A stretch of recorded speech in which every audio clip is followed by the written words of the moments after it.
In these perilous times, see from current events how biblical prophecy is coming to pass in front of our eyes. You're watching In the Last Days, the program that looks at Israel and the end times with teaching from a Hebraic perspective. With Martin and Natalie Blackham, thank you to our friends and partners who make this program possible. Now, here's Martin and Natalie. Hi, welcome to the In the Last Days television program with myself, Martin Blackham. Natalie is behind the scenes today. She says hello to you. This is the program that looks at Israel, and we look at the news, current features, and feature important and key people from the land of Israel. Now, in the studio today, we have Daniel Gordis. Welcome to In the Last Days television program. Thanks. Pleasure to be here. Great to have you with us. Daniel's originally from New York. He came to Israel with his family in 1989. You're the Senior Vice President of Shalem College in Jerusalem. You're an author and writer for the New York Times, Jerusalem Post, and the Times of Israel. Daniel's book, How the Jewish People Can Win a War That May Never End, won the National Jewish Book Award in 2009. And your latest book, Menachem Begin, which we'll be featuring on the program today, Menachem Begin, The Battle for Israel's Soul. And you've recently been featured in the Jerusalem Post Top 50 Most Influential Jews of 2014. I was going to say in Israel, but no, it's in the world, I guess. Yeah. So thank you so much for coming in the studio today. Just as we start the program, I'm just going to say the book. How can they get hold of the book? Amazon has the book. So I recommend you go straight to Amazon. They can just log on and then just type in Menachem Begin, The Battle, and it's important to put this, The Battle for Israel's Soul, and Daniel Gordis, and you can order this book, and it should be on your bookshelf. So thank you so much for coming in to talk to us today about the book, and we're going to start off straight away with what's the process to do a book like this? How did you get the idea, or how did that process start? There's a man who was the editor of the Next Book series named Jonathan Rosen, a very smart, lovely guy in New York, who had been asking me for quite some time to write a book for this Next Book series. It's a series mostly of Jewish biographies. And some number of years ago, he'd asked me if I'd be interested in writing a book for the series, and I said, sure. And he said, who would you like to write about? And I said, I'd like to write about David Ben-Gurion, Israel's first prime minister. And he said, no, that one's already taken. Shimon Peres is doing that one. So since Shimon Peres was the president of Israel and a longtime companion and political consultant to Begin and so forth, to Ben-Gurion, I was kind of outgunned on that one. So he said, who else do you want to do? And I said, actually, don't really know. And then he came back to me a few years later. We kind of just dropped it, and he went on to his things, and I went on to mine. And he raised it again, and he said, really, why don't you think about doing a book? And I said, okay, what I'm really interested in is Jewish peoplehood. I want to talk about how the Jewish people are not just a religion and not just an ethnicity, but there's this thing called a people, which embodies many things: memory, language, land, and so on and so forth. I want to write about that. He actually liked that idea, so it wouldn't have been really a biography. It would have been a book about the history of the idea of Jewish peoplehood. But Next Book is a partnership with Random House, and Random House wasn't so keen on it. And then Jonathan said to me, if you want to write about peoplehood, you should write about Menachem Begin, because he was the guy who really embodied in his life and in his worldview Jewish peoplehood more than anybody else. Now, I had actually grown up in a home which was very much a kind of left-of-center Israeli politics home. It was in Baltimore, Maryland at this point. We were no longer in New York. But in our kitchen, there had always been hanging on the wall the picture of David Ben-Gurion. And I'd always kind of known of Begin as the kind of rabble-rousing, people used the word terrorist about him. I didn't know a tremendous amount, but what I knew I wasn't so keen on writing about.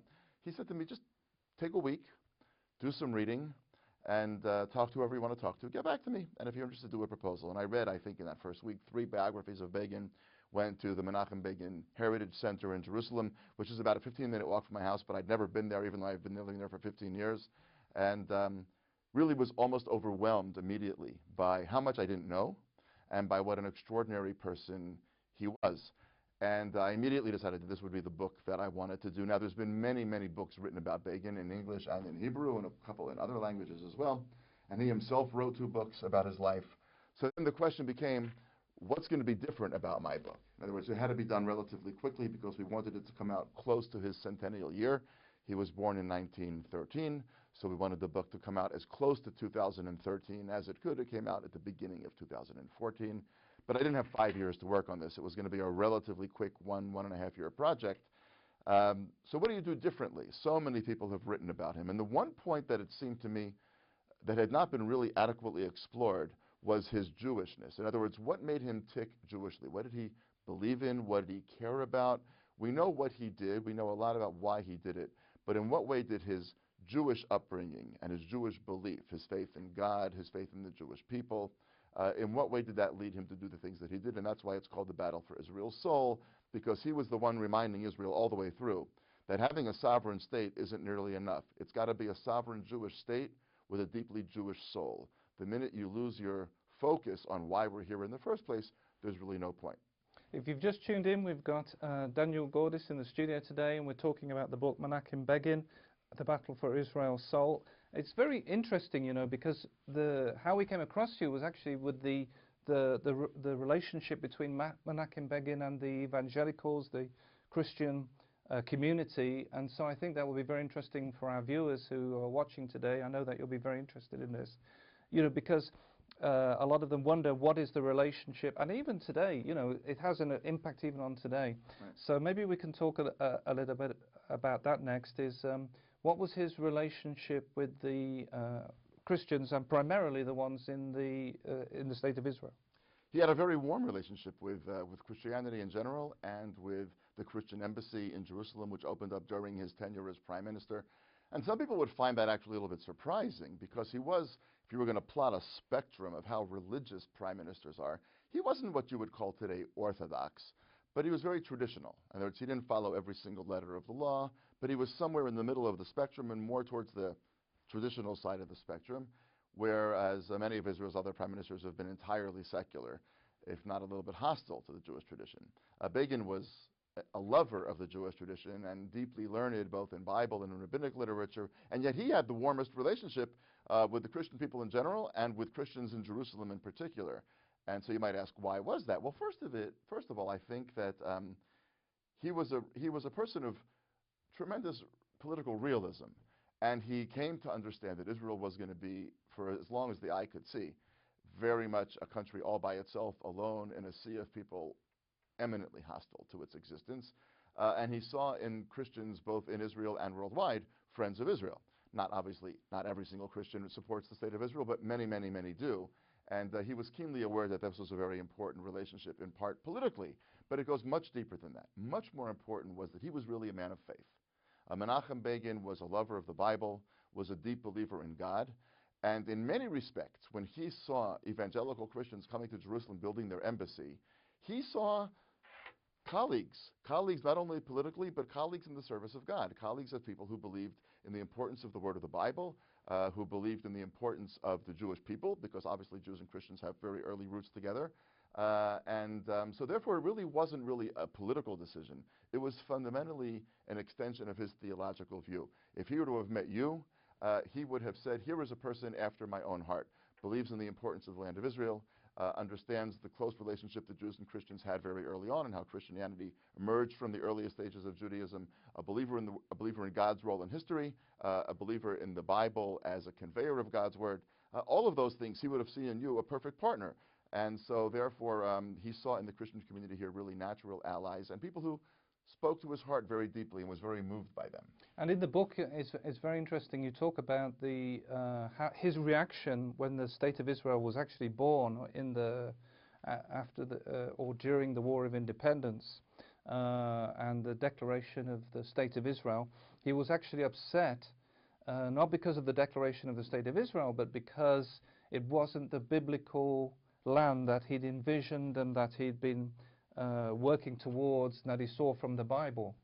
Right. Now, the truth is that both he and David Ben-Gurion, who were arch enemies at that point in history, in May 1948, they were really arch enemies because Begin had run the underground group called the Irgun, which was a kind of a paramilitary organization designed to get the British out, and Ben-Gurion had been much more, originally at least, accommodating of the British. And so they had locked horns very early on. Ben-Gurion had actually locked horns with Begin's precursor, who is Zev Jabotinsky. So there was no love lost between them at this stage of their lives. Later on, in their old age, things kind of softened a little bit. But what's interesting is that even though they were so opposed on many issues, after the Declaration of Independence, actually, both Ben Gurion and Begin, separately in their respective camps, neither of them celebrated. You may recall that on November 29, 1947, when the United Nations voted in the General Assembly in New York to create the Jewish state, Israelis or proto-Israelis, whatever you want to call them, Jews living in the land of Israel then, went out on the streets and actually danced. They did what we now call Israeli dancing. It wasn't called that then. They did the hora, a typical Jewish dance. And they danced by the hundreds and by the thousands in the streets of what's now Israel. And neither Ben Gurion nor Begin joined the dancing, because each of them understood that with that declaration by the United Nations, war was inevitable. The Arabs were never going to allow this, and they both said to their people, I'm in no mood to dance. These people who are dancing in the streets now, we're about to get into a very bitter battle. And both Ben Gurion and Begin, by the way, had been disappointed by the partition plan. When the British in the 1917 Balfour Declaration promised a national home for the Jewish people in the land of Palestine, the envisioned line was nothing like the absurd line that the United Nations voted for in 1947, which should have been really indefensible. Thank God it wasn't indefensible, and we were able to expand the borders. But Begin and Ben Gurion, this was across the Jewish political spectrum back then, were really very grievously disappointed by the land that had been given Israel. Even in San Marino, the borders of Israel were not the ones in the United Nations resolution, the San Marino, which was, by the way, and we've covered this before, you know, this was the law. Right. And yet the United Nations went against what had been legally defined as the state of Israel, the borders, and took on this crazy chopping up. It was like the land of Israel wasn't just chopped up because of Jordan was cut off, right, but you also had they chopped it even further. It was almost like chopping the cake down to a minimum. Correct, and as you know, the border on the west and the border on the east actually virtually met at one point, where Israel was about 1 kilometer wide or something crazy. And even today, by the way, one of the things that I think, if our listeners and viewers could one day have this opportunity, which I've done on several occasions, is really fascinating, is to get in a helicopter in the Herzliya airport. And it basically just goes up. It doesn't even move very far. And you can look out the left side of the helicopter and see the Mediterranean Sea. And you can look at the right side of the helicopter and see the Green Line, see where now the security fence is. And that's about 7 kilometers, 9 kilometers, I forget exactly what it is. But Israel, even in the far after this border of 1947 that we're talking about, even when Israel expanded those borders, the country is very thin. And you know, living here, that even now with the even more expanded borders with the additional territory that was captured in 67, you can zip along the number 5 highway and go from really what's effectively the border with Jordan, more or less, to the Mediterranean Sea. If there's no traffic, you can do it in 20 minutes, and it's not even the thickest part of Israel, the thinnest part of Israel. We live in a very small country, and we live in a country that, as Begin understood, would always be assailed, both by its immediate neighbors and, tragically, by much of the international community, which, to bring us back, was one of the many reasons that he felt such kinship with Christians who loved Israel, because he felt they understood, as did he, the importance of this place where you and I are sitting right now. Now, if you're watching today and you want to find out more about the book, we're talking today about the book Menachem Begin, The Battle for Israel's Soul, and we have Daniel Gordis in the studio. You've got a website. They can visit your website. I do. It's Daniel Gordis, DanielGordis.org. Very easy to find. Now, when you were writing the book, Menachem Begin, The Battle for Israel's Soul, when you were writing, and it's a wonderful book, and it needs to be on your bookshelf. When you did all the research for that, was it easy to find what we call eyewitnesses, those who knew him or family? Yeah, it actually was very easy, because Israel's a very young country. So there were incidents, for example, in 1948, there's a very famous incident that I talk about at length in the book called the Altalena, which was a boat loaded with arms that came to shore in violation of the United Nations ceasefire. Begin had not ordered the boat to come, but it was brought by his subordinates in the United States.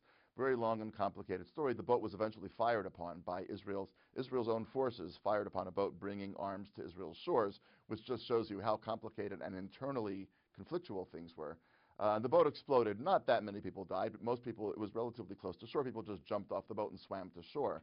But the Altalena is a formative incident in Israel's history. And I just spoke to lots of people who were on the boat. And there were many people who are still alive who knew Begin. You know, the difference between Israel and America, or one of the differences, if you wanted to write a biography of George Washington, you would be very hard-pressed to find people who knew him or his children or grandchildren or anybody far after, because it's been many hundreds of years. Israel was really, in a certain way, born yesterday. I mean, 65, 66 years feels to some people like a long time, but you and I both know that in human history, it's the blink of an eye. And there are many, many people here who were alive then. My wife and I had a really very moving experience on Israel Independence Day this past year, where we went to Gush Etzion, which is a Jewish area of residence just south of Jerusalem, to a kibbutz called Kfar Etzion, which was one of the kibbutzim that was actually overtaken in 1948. It was destroyed.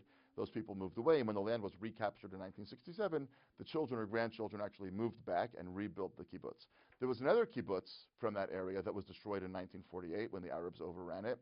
Those people dispersed, and they actually rebuilt their kibbutz in the Negev, in the southern part of Israel. And then in 1967, when they got the land back, they were like, nah, we're already settled. But they get together on Yom HaAtzmaut, Israel Independence Day, if not every year, then every few years, these people to remember together. One is a religious one and one is a secular one. One now is still in the same area, one's far away. But all these people get together to reflect on what they had been through together in 1948, the comrades that they lost, the children that they lost, and so on and so forth. And we were there just this past year, so it's just a couple months ago. And to see these people in their late 80s, who are as sharp as anybody you or I know, completely clear memories, and they're totally with it, and they're there by the dozens, and they talk about the battles of 1948 and the battles of the creation of the state, and they also must have a tremendous sense of great accomplishment, because despite all the many challenges that Israel faces, look, it's a thriving democracy. It's never had a single contested national election like that. It is a technological powerhouse.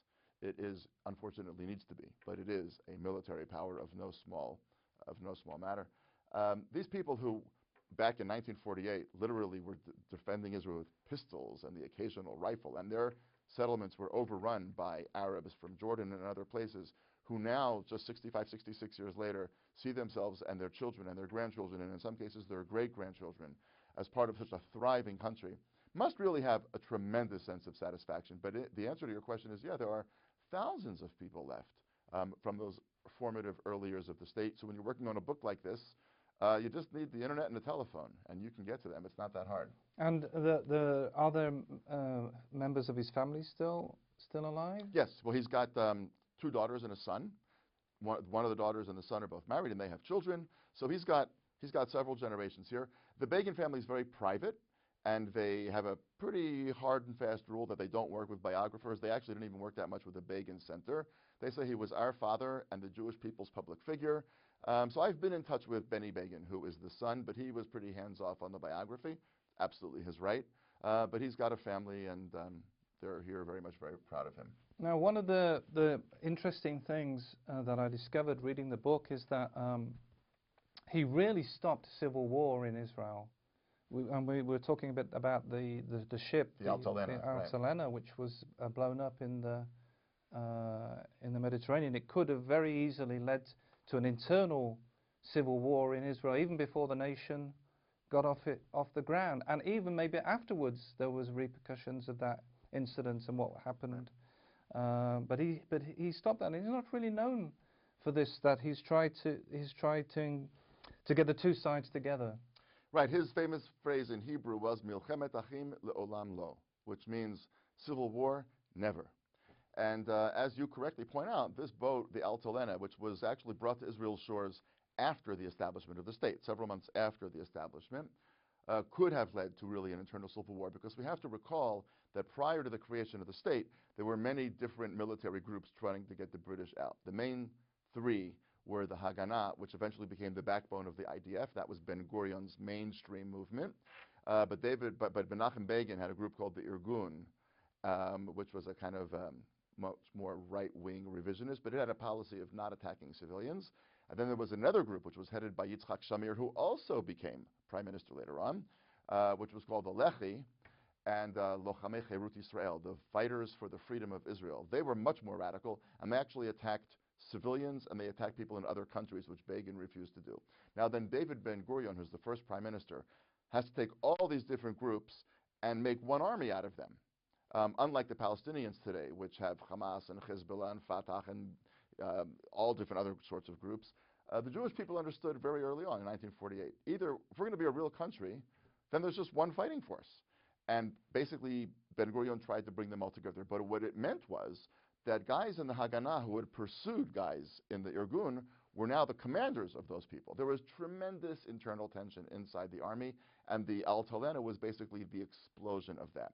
And as you correctly note, Begin's position was, no matter what happens here, civil war, never. There was actually some fighting on the shore between former Irgun soldiers and former Haganah soldiers. People were killed on both sides, not many, but some people were killed on both sides, which was tragic. But it was Begin who took to the radio waves of the Irgun radio, which was still extant, and said, "You got to stop. Whatever happens here, though, this will be the worst possible thing." He said, "You cannot have a civil war with the enemy at the gate." And thank God, his call was heard by both sides, and I think that's one of his many great claims to fame. Now, the interesting thing about Israel as a society is that there are many incidences in which people said, this is going to lead to civil war. There was the pullback out of Gaza. People said, these people from Gaza, this is in the summer of 2005, they've built homes, they've built synagogues, they've built shopping malls, they've buried their children in cemeteries there.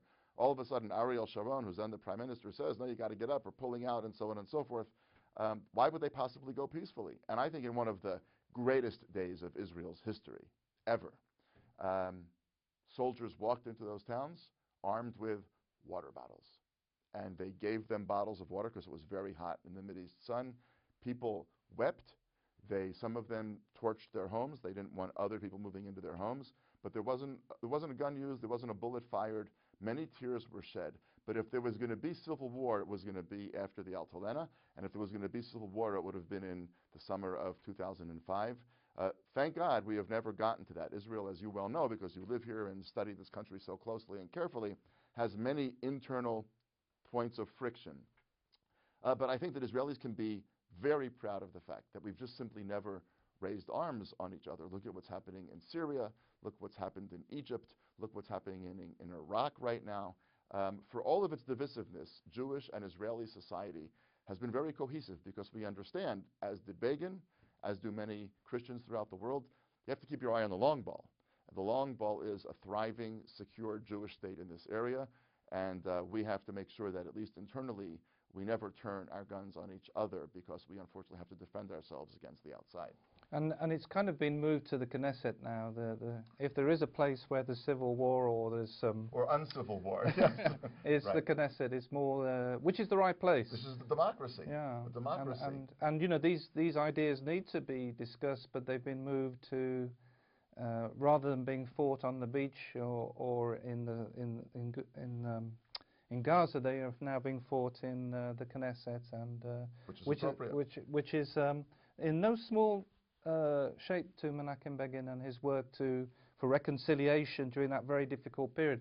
Now, there was a wonderful story, and for our viewers, one of the things that happened with Menachem Begin was the attack on the Ozark nuclear installation in Iraq, I believe. Right, in June of 1981. Yeah, and of course that was a very, very difficult period. You can imagine Israel going into a nation very close by and attacking nuclear facilities, a very, very tense moment in the history of Israel. And I think it was you were telling us the story of Christians who were involved at that stage coming to see him, and is that right? Or I don't recall that. I do know that shortly after the successful attack, he was being pummeled by the American administration, and some Christians, I think people from the Christian embassy in Jerusalem, if I'm not mistaken, actually went over to show their support. As you're aware, the Israeli attack on the Osirak nuclear reactor information at that point in Iraq in June of 1981 was highly controversial. The American administration was livid. Some Israelis thought that he had been kind of reckless. But all it takes now is looking back. You and I are speaking in a moment in which Iraq is literally crumbling. Insurgents are making their way towards Baghdad, and who knows what will be there. Imagine if there were nuclear weapons there. I mean, just unthinkable. Begin established with this attack what he didn't call, but others called, the Begin Doctrine. And the Begin Doctrine was a principle that no sworn enemy of the state of Israel will be allowed to get a weapon of mass destruction. Now, he made it clear in June of 1981, Iraq builds a weapon, it gets destroyed. Ehud Olmert who was prime minister in 2007, actually reinstated that policy by very quietly attacking a nuclear reactor being built in Syria. He showed the evidence to the United States. The Bush administration said, look, the evidence is quite convincing. We just cannot attack yet another Arab country. It's just not politically feasible for us right now. Do what you need to do. And Israeli jets actually went up the coast, crossed over, and attacked the installation, completely destroyed it. And the world would never have known at all, except that one pilot made one mistake and dropped a fuel tank from his plane over Turkey that had his Hebrew writing on it. He pressed the wrong button. The fuel tank wasn't supposed to get dropped there. And so then there was really kind of no deniability because most Turkish fuel tanks don't have Hebrew writing on them. So that was the way it went. And now the big question, of course, is Bibi Netanyahu. Bibi Netanyahu has run for prime minister several times, basically on a one-issue campaign, which is I will not allow Iran to get a nuclear weapon. And of course, we're all aware that the international community is hemming and hawing. Should there be sanctions? Should there not be sanctions? They're negotiating with Iran. And what history will say about what Bibi either chose to do or was able to do is a chapter still to be written. But this whole issue starts with Begin, as you point out, who said, if you're an enemy of Israel, sworn on its destruction, we will never allow you to have a weapon that could destroy us. Thank you so much for coming in today. It's been marvelous, and we hope to talk again about the book Menachem Begin, The Battle for Israel's Soul. Don't forget to get hold of that. You can get that from Amazon. It's been great to be with you today. Don't forget, if you want to email us, you can email us at info@inthelastdays.com. Visit the website www.inthelastdays.com. And remember, we're living in the last days. You've been watching In the Last Days, a TV program with Martin and Natalie Blackham, the program that looks at Israel and the end times with teaching from a Hebraic perspective. If you would like to financially support the program or find out about conferences, meetings, or ministry products, then please contact us with the details on your screen. Visit our easy-to-use website at www.inthelastdays.com and register for our free e-newsletter. Get the latest news from Israel, product information, online video teaching, or watch today's TV program at a time that's convenient to you. Thank you again, friends and partners, for making this program possible. See you same time, same station for the next program from In the Last Days.